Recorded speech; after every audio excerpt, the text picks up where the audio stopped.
Additionally, head coach Brian Gregory will create a new position, Director of Recruiting and Scouting, which will be led by assistant coach Scott Wages. For the vacant role left by Wages, Jason Slay, formerly the associate head coach at Youngstown State, will join the USF men's basketball program. Gregory also upgraded Billy Hubley's position as video coordinator to also include heading the social media and the NIL oversight for team. Lastly, David Land will be joining the support staff for the Bulls as the assistant strength and conditioning coach, a role he previously held at Iowa State. 3 great new additions to our staff. After graduating from James Madison, Rowe pursued professional basketball overseas in Europe from 1995 to 2004 before retiring and turning his sights to coaching. He spent some time coaching at Osceola High School in Ocala and Dixie Hollins High School in St. Petersburg, FL, before coming in as a grad assistant at his alma mater in 2007. After becoming a full-time assistant coach in 2010 for James Madison, he oversaw the development of Denzel Bowles, a mid-major All-American who set the JMU single-season record for rebounds with 290 in 2011 USA Edges Canada in FIBA U19 Basketball World Cup semi-final. Smirkanish was Rachel Nichols' complaint about ESPN racist, Texas City fisherman reels in 12-foot, 1,000-pound tiger sharkma. Basketball returns to Milwaukee Lady Bears add athleticism and muscle inside. Sign Kendra Gillespie lawsuit filed after coach's electrocution. A star-studded Southern Heritage Classic makes its return to Memphis. Dane _Fife _on Mike Woodson. Spartan Nation mailbag. Will Aaron Henry's NBA draft stock increase? How Ross Gerber spotted Tesla's potential early. Interview with Jim Cramer. Former Lenoir Rhine women's basketball players. Team manager filed $26 million lawsuit against University. Ramsey Co. Sheriffs United Basketball League is back. Davion Mintz ready to truly experience Kentucky basketball street. Louis Prep star Kellen Thames commits to SLU. Rowe was then whisked up as an assistant at Florida International in 2012, where he again worked closely with the development of a standout student athlete.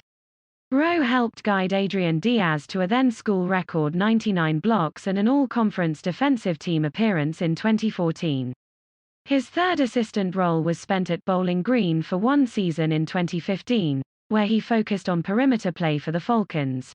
In 2016, Rowe was announced as the 10th head basketball coach in James Madison's history, as a former standout student athlete returning to lead his alma mater. However, his time spent as the head coach did not live up to the expectations, finishing no better than tied 7th in the CAA and an overall record of 43-85 in 4 seasons at the helm. It was announced on March 9, 2020 that Rowe would part ways at the end of the season with his alma mater. USF men's basketball also announced that associate head coach Scott Wages will be transitioning into a new role within the program as the Director of Recruiting and Scouting. In his new role, Wages will be in charge of evaluating game footage of high school and transfer portal prospects, as well as opponent scouting and game planning. With Wages entering his 5th season with USF men's basketball, this will give head coach Brian Gregory an experienced staff member for an ever-changing landscape of college basketball. His first coaching job was shortly after his playing career, where he was an assistant coach with Hargrave Military Academy for a short stint before joining Georgia Southern as the Director of Basketball Operations in 2012. Slay then bounced to Tennessee State in 2013, then to Eastern Tennessee State University in 2014. After ETSU, Slay spent 2 seasons at Virginia Military Institute where he mentored QJ Peterson, who became a first-team All-Southern Conference selection by the media and a second-team selection by the coaches. In 2017, Jason Slay was officially hired by Youngstown State to become the assistant head coach, and has been instrumental in leading the Penguins to their second-ever postseason berth in school history when an 18-15, 10-8 in the Horizon League resulted a spot at the CIT, but was cancelled due to COVID-19 in 2020. Rowe, Slay, and Land will be joining a USF program that is in a desperate win-now mode under 5th-year head coach Brian Gregory. After a flurry of transfers both in and out this off-season, the Bulls are looking to return back to the postseason after a promising CBI championship in 2019. When the dust settles on this transfer-heavy off-season, The only two players from that championship team will be walk-on Mark Calleja and Jameer Chaplin. Both averaged less than 5 minutes a game in 2019.